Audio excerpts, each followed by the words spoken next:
Hello दोस्तों, मैं फिर से आ गई हूँ एक नई कहानी लेकर। आई होप आप लोगों को ये कहानी अच्छी लगेगी। तो चलिए बिना लेट किए हुए हम लोग कहानी शुरू करते हैं। मैं अपने पिताजी के साथ अकेले घर में रहती थी। एक रोज़ रात को घर का दरवाज़ा बंद करके आई। दरवाजे के पीछे एक लड़का बैठा रो रहा था।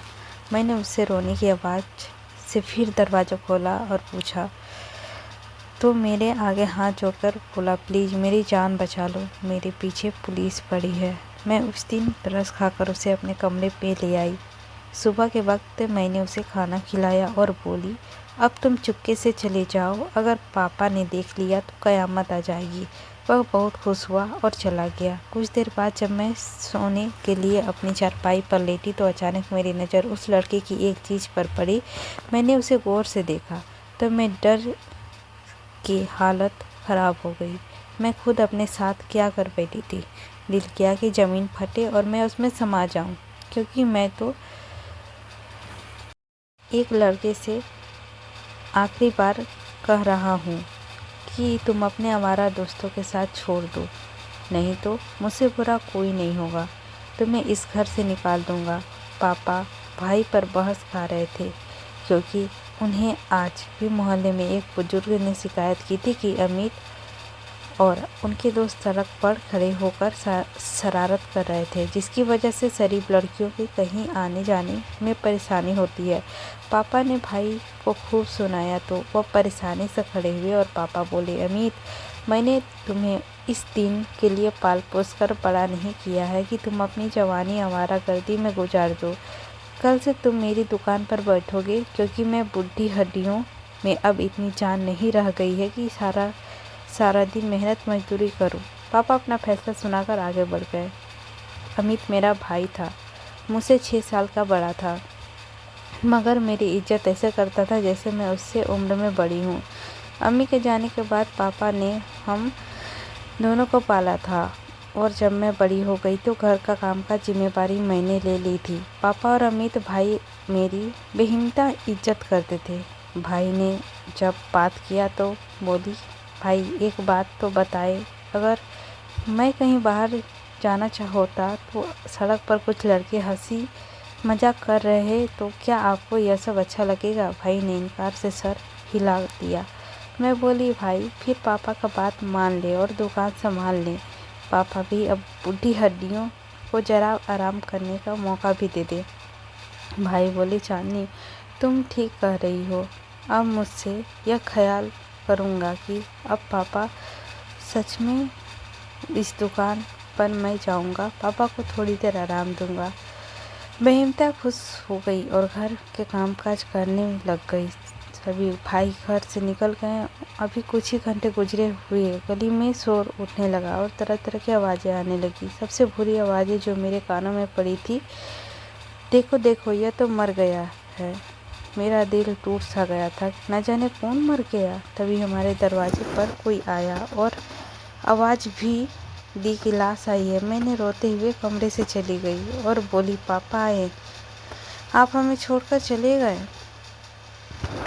अब तो हम आपके आराम के दिन आए थे। भाई ने हामी भरी थी दुकान संभालने की। मर्द लोग लाश लेकर बाहर चले गए। मैं भागकर अपने पापा को देखने के लिए गई, लेकिन एक बड़ी मजबूरी थी। मेरे ऊपर कयामत सी टूट पड़ी थी।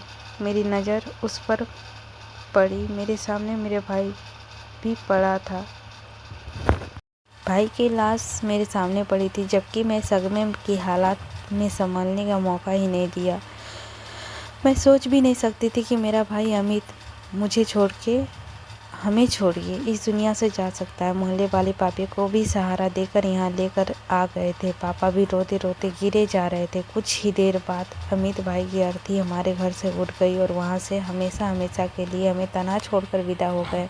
उनके जाने के बाद हमारे घर में उदासी और निराशा सा छा गया। पापा हमसे छुप छुप के रोया करते थे और मैं पापा से। मुझे लगता था कहीं पापा ना हमें देख ले, और उन्हें लगता था कि मैं कहीं ना देख लूं। जवान बेटे की मौत का सदमा पापा की कमर की रीढ़ की हड्डी तोड़ रखी थी। वह कुछ दिनों से बहुत बूढ़े हो चुके थे। पापा एक दिन वह मेरे पास आकर बोलते हैं, तुम जानती हो ना, ज़िंदगी कितनी बेहिम्मतियाँ चीज़ होती है, पलक झपकते ही इंसान की जान निकल जाती है। देखो ना अमित के साथ क्या हुआ, कितना बूढ़ा हो गया हूँ मैं। तुम्हारे भाई का गम के से मेरे दिल चिपक सा गया है। मुझे मालूम हो रहा है कि आप कैसे जियोगी, इसीलिए मैं चाहता हूँ कि मैं तुम्हें विदा कर दूँ, ताकि यह ना हो सके कि मैं तुम्हारे तरह रह जाऊँ। मैं तुम्हारी शादी कर देना चाहता हूँ। ऐसा ना हो कि मैं भी अमित की तरह। पापा मैं गले लगाकर रोने लगी और मैं बोली, मैं इस मुश्किल की घड़ी में आपको छोड़कर कैसे जाऊंगी। मैं आपके साथ कभी नहीं छोड़ूंगी। अगर मेरे सर पर आपका हाथ रख कर बोले, चांदनी, मुझे जिस दिन तुम्हारे लिए कोई अच्छा रिश्ता मिल जाएगा मैं तुम्हारी शादी करने के विदा कर दूंगा। तुम खुद को जिंदगी बसाओ, दिमागी तौर से तैयार कर लेना। मेरा भाई को याद करके मैं आंसू बहाती रहती थी। पापा मेरे रिश्ते का तलाश मारे मारे फिरते थे, मगर अच्छा रिश्ता मिलना एक मुश्किल ही नहीं बल्कि बहुत ही मुश्किल वाला काम था। किसी भी मजबूरी में अपना लालच से हाथ में जाने नहीं देते। रिश्ते वाले सबसे पहले यही सवाल करते थे कि इस लड़की का जवान भाई नहीं है और माँ भी नहीं है, बूढ़ा बाप है, दहेज में क्या ही दे सकता है। लोगों की बातें सुन के मैं खून के आंसू बहाती रहती थी। एक दिन पूजा करके आंगन में बैठ गई तो देखिए कि हर वक्त पापा बीमार ही रहते थे। वहाँ दवाई खा के गहरी नींद में सो चुके थे, जबकि नींद मेरी आंखें कोसों दूर थी। मैं गम में बैठी याद किया करती थी, फिर अपने कमरे में सोने के लिए चली गई, मगर सो ना सकी क्योंकि देर हो चुकी थी। अचानक मुझे याद आया कि मैं आज मेन गेट का दरवाज़ा बंद करने भूल गई थी। मैं जल्दी उठी और दरवाज़ा बंद करने गई तो अचानक बंद कमरे के पीछे एक लड़के की आवाज़ सुनाई दिया। वो भी बैठ के रो रहा था। उसे देखकर मैं बहुत ज़्यादा डर गई। उससे पहले कि मैं उसे चोर समझ के चीखती चिल्लाती, वो जल्दी से मेरी तरफ बढ़ा और मेरे कदमों में बैठकर मेरे आगे हाथ जोड़कर विनती करने लगी कि मेरे पीछे पुलिस पड़ी है, मुझे बख्श दो। वो लड़का मेरे भाई का उम्र का था। मुझे ऐसा लगा जैसे अमित मुझसे माफ़ी मांग रहा हो, इसीलिए मैंने उसे घर पे जगह दे दी। मैं बोली कि आ जाओ और उसे अपने कमरे में आराम करने के लिए दे दिया। इतना कहकर मैं बाहर जाने लगी। उसने पुकारा, और मैंने आपसे बात करना है। मेरे पीछे पुलिस लगी है। आपको इतना तो मालूम होगा ना, पुलिस किसी अच्छे इंसान के पीछे नहीं लगती। तो फिर आपने मुझे इतना भरोसा कैसे कर लिया, मुझे पनाह कैसे देती। उनका सवाल सुनकर मेरी आंखों भीग गई। मैं बोली, मेरा भाई था, उनका नाम अमित था। वह कोई गलती कर लेता तो यूं ही मुझसे माफ़ी मांगता था। मैं अपने पापा से बचा लूँ, उससे मुझसे माफ़ी मांगा, यही सोच के मैं तुम्हें मदद की हूँ। मेरे भाई का आत्मा को खुशी मिलेगा। लड़का थोड़ा पूछा सा हो गया और बोला, मुझे आपके भाई की मौत की खबर सुन के बहुत दुख हुआ। मेरा नाम रंजत है। मैं कोशिश करूँगा कि जिस कदर नामुमकिन हो सके मैं आपको हर मुसीबत में मदद करूँगा। उनकी बातें सुन के मैं कमरे से बाहर आ गई। मैं सो गई थी। हमारे घर में 2 ही कमरे थे, एक में पापा सो रहे थे, दूसरे में मैं। मैंने उस लड़के को पनाह दी थी तो मैं खुद हैरत में थी कि मैंने कैसे एक अनजान शख्स के ऊपर भरोसा करके अपने घर में जगह दे दी थी। और हैरत की बात यह थी कि मुझे किसी किस्म का डर नहीं महसूस हो रहा था। घर की सारी रात भगवान की पूजा में लगी रहती। सुबह का वक्त मैंने जल्दी से नाश्ता बनाया, रंजत को नाश्ता के लिए बुलाया और नाश्ता काफ़ी अच्छा था, उसे बहुत पसंद आया। वह बोली, अब जल्दी से नाश्ता करके चुपके से यहाँ से चली जाओ, नहीं तो पापा देख लेंगे तो फिर क़यामत सी आ जाएगी।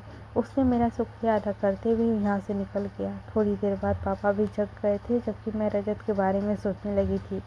न जाने वो बेचारा कौन था और उनकी क्या मजबूरी है। खैर, अब घर के कामों में बिजी हो गई थी। जैसे ही रात हुई मुझे ख्याल आ गया था कि थोड़ी देर बाद मुझे किसी की दीवार से कूदने की आवाज़ सुनाई दे रही थी। मैं जल्दी से बाहर निकली तो सामने रजत खड़ा था। उससे मेरे सामने फिर से हाथ जोड़ लिए थे और बोला, आज की रात मुझे पनाह दे दो। इसके बाद मैं अपने कमरे में दे दी। मैंने जाने लगी तो बोला कि आपके भाई की याद आती है। मेरी आंखों से आंसू निकलने लगे थे। मैं बोली कि भाई के बाद सब कुछ उजड़ गया है। आप बिस्तर से लग रहे हो, दुकान बंद हो गई है, घर में खाने के लाले पड़े हुए हैं, भाई नहीं है तो ऐसा लगता है कि कुछ भी नहीं है। रजत बोला, तुम फिक्र मत करो, मैं तुम्हारा साथ दूंगा जैसे अपने मुश्किल समय में मेरा साथ दिया है। आपका नाम क्या है? मैंने जवाब दिया, मेरा नाम चांदनी है। इतना कहकर वहाँ रुकी नहीं। भाई की मौत के बाद मैं हर वक्त डरी रहती थी, मगर अब 2 रातों से मुझे कोई डर नहीं लग रहा था। ऐसा लग रहा था जैसे मेरी सुरक्षा के लिए मेरा भाई ने किसी को भेज दिया हो। मैं बाहर आकर लेट गई, मगर मेरी आंखें के सामने बार बार उन्हीं का चेहरा दिखाई दे रहा था। उनकी आंखों में अजीब सी कोशिश थी। उनका एहसास मुझे अच्छा लग रहा था। सुबह से पहले मैंने उन्हें नाश्ता करवाकर भेज दिया था। पापा उठे तो चक्कर खाकर गिर गए। उनकी हालत बहुत ख़राब हो चुकी थी। हमें किसी मजबूत सहारे की ज़रूरत थी। मैं भगवान से रो रो कर फरियाद करती थी, वह किसी भी तरह हमारी मुश्किल घड़ी में भेज दे। मैं पापा को हाथ में सहलाती रही। उस वक्त सुबह के 9 बज रहे थे। हमारे गेट में कोई आया। दरवाज़ा खोलने के लिए पापा उठे। मैंने उन्हें मना कर दिया, आप बाहर मत जाइए, आपकी तबीयत ठीक नहीं है, मैं खुद ही देख लेती हूँ कि कौन है। लेकिन पापा नहीं माने। वो बाहर निकले। थोड़ी देर बाद पापा लौटे। उनके सामने रजत को देखकर मैं हैरान रह गई। वो बोली, मेरी तरफ देखकर बोली, चांदनी, यह लड़का तुम्हारे स्वर्गवासी हुए भाई का दोस्त है, इनके लिए चाय पानी का बंदोबस्त करो। मैं जल्दी चाय बनाने के लिए किचन में गई तो लौटकर वापस आ गई। पापा रजत से सवाल पर सवाल पूछ रहे थे। पापा बोले, मैंने तो अपने बेटे को से तुम्हारा जिक्र नहीं सुना। रजत मुस्कुराकर बोला, आप बिल्कुल ठीक कह रहे हो, क्योंकि मैं और अमित दोनों गहरे दोस्त नहीं थे। हमारी दोस्ती कुछ दिनों की थी। अमित बहुत अच्छा था। हम मिलकर कोई काम करने का सोच रहे थे। फिर अचानक उसकी मौत हो गई। पापा की आंखों में आंसू आ गए और रजत बोला, अंकल, मैं बेसहारा हूँ। आप सर पर हाथ रख दोगे तो लगेगा कि मेरा बाप मुझे मिल गया है। पापा ने रजत के सर पे हाथ रख दिया। रजत ने उसे ज़बरदस्ती अपने साथ अस्पताल ले गया। अस्पताल जब लौटे तो पापा की हालत बहुत बेहतर हो चुकी थी। इतने वक्त में पापा को पता नहीं क्या जादू किया कि पापा ने रजत को अपनी दुकान की चाबियां दे दी। शाम 7 बजे वापस आकर रजत पापा की चाबियां का हिसाब किताब देकर चला गया और उनके जाने के बाद मेरा दिल सब बुझ सा गया था, क्योंकि मुझे मालूम हो रहा था कि वह आज रात नहीं आएगा, मगर वहाँ रात उसी वक्त घर पर आ गया। मैं उसे देखकर बहुत ज़्यादा खुश हुई थी। मैं उनसे बोली, रजत, आप मेरे भाई के दोस्त हैं, मगर आपने कभी जिक्र नहीं किया। रजत कुछ लम्हे के लिए चुप कर गया था, फिर बोला, नहीं चांदनी, मैं अमित का दोस्त नहीं हूँ। मैंने तो उसका जिक्र ही तुम्हारे मुँह से सुना था। दरअसल बात यह है कि मैं तुमसे वादा किया था कि तुम्हारे साथ दूंगा, तभी तुम्हारे पापा के पास आकर झूठ बोल दिया। रजत, मुझे आज आपकी वजह से तुम कह रहा था और मुझे उनका इस तरह से बात करना बहुत अच्छा लग रहा था। मैं रजत से थोड़ी देर बातचीत करने के बाद सोने चली गई। अगले दिन जब रजत फिर से पापा के पास आकर बैठ गया तो मैं उसकी खातिरदारी करने लगी। सारा दिन वह दुकान पर बैठा रहा। रजत उस चाबी देने के बाद तो पापा ने उसे खाने के रोक लिया। हिसाब किताब में चंद पैसे निकल कर उनके हथेली में रख दिए थे। पापा बोले, बेटा, ये पैसे तुम रख लो, मैं नहीं जानता कि तुम कहाँ से लाते हो। तुम्हारी ईमानदारी देख कर जी चाहता है कि मैं तुम्हें अपने घर में ही रख लूँ, मगर जवान बेटी है, लोग तरह तरह की बातें बनाएंगे। तब रजत के पापा एक ऐसी बात कही कि मैं चकरा कर रह गई।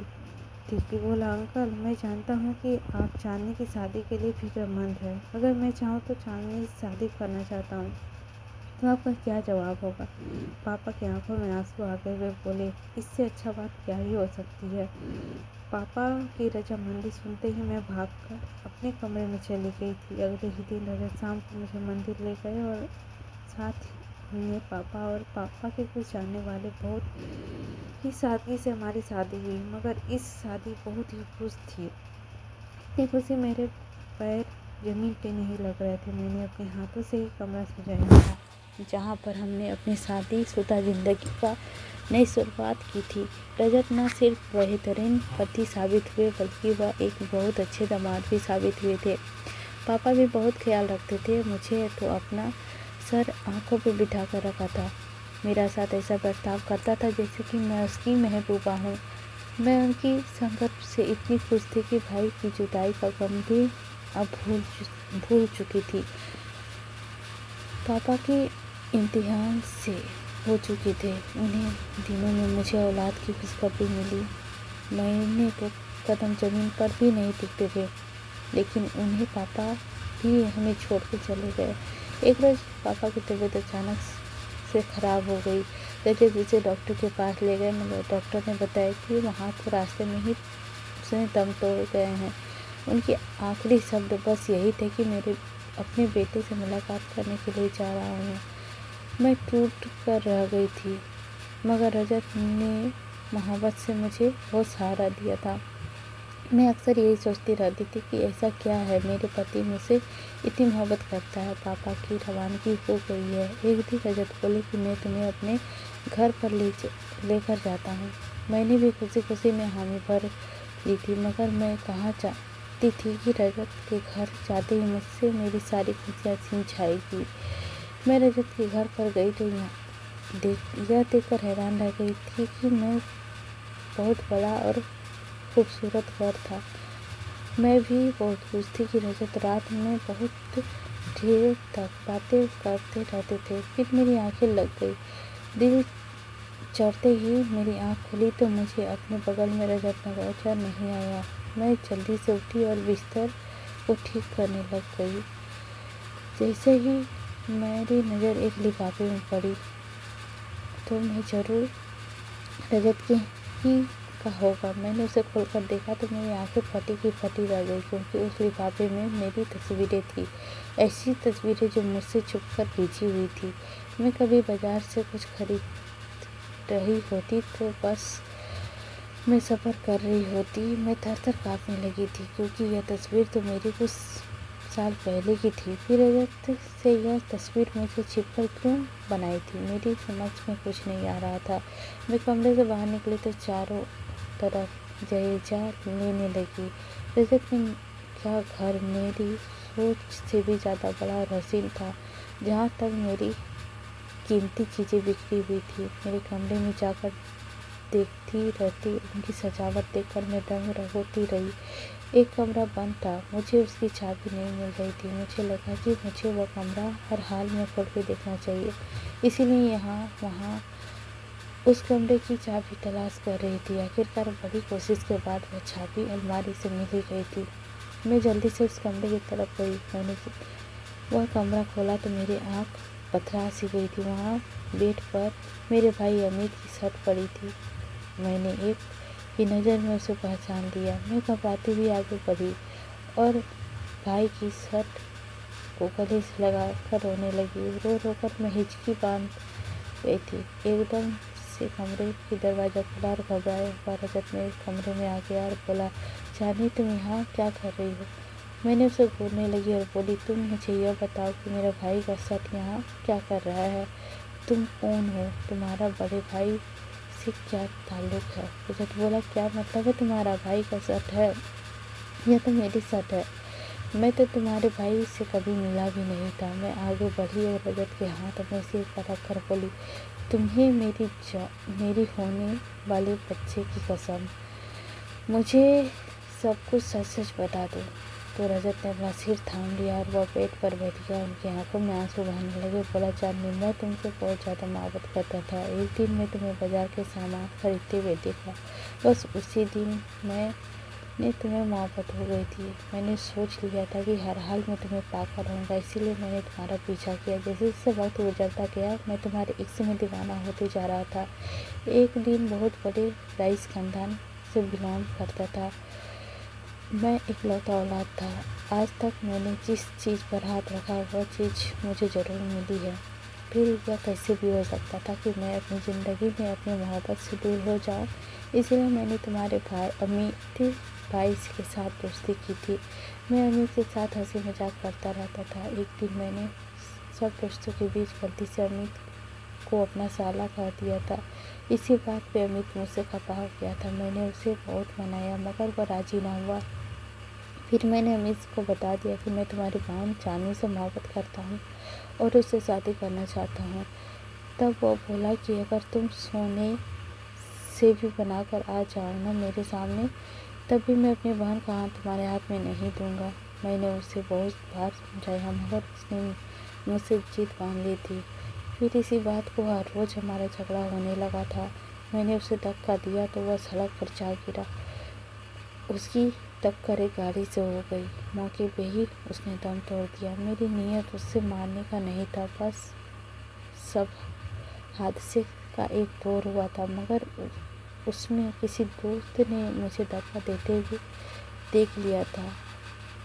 उसने मेरे खिलाफ थाने में मुकदमा दर्ज करा दिया था। मैंने उसे मारा है। पुलिस मेरी तलाश कर रही थी मगर मेरा बाप बहुत पहुँच वाला आदमी था, इसीलिए पुलिस वाले छापे मारने से पहले ही मुझे खबरदार कर दिया है।